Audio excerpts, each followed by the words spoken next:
Non-traditional forms of house construction played a pivotal role in the reconstruction of post-war Britain. One such example was the steel-framed BISF house, produced by British Steel Homes Limited. Built with the backing of the British Iron and Steel Federation, the BISF house is arguably one of the most successful and enduring examples of post-war non-traditional construction in Britain today. Despite a common misconception, this house was specifically designed to have a projected lifespan equivalent to that of a traditional brick-built property.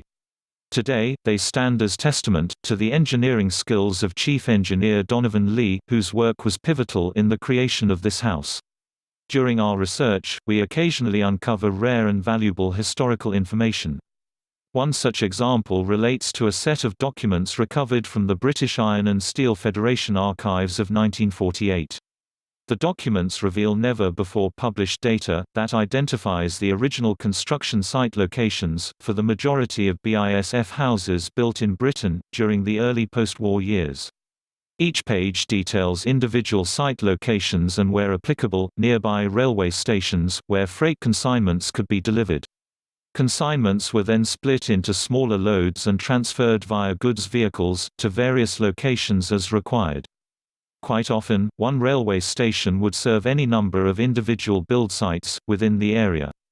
Contractors would then offload the materials at or near the relevant construction site in preparation for erection.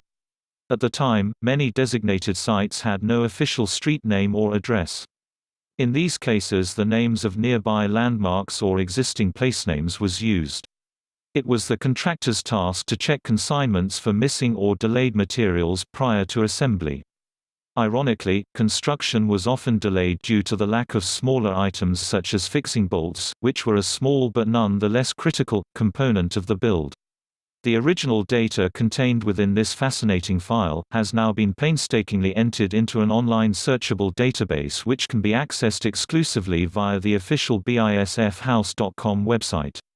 This presentation was brought to you by the BISF House Resource Service, in conjunction with bisfhouse.com.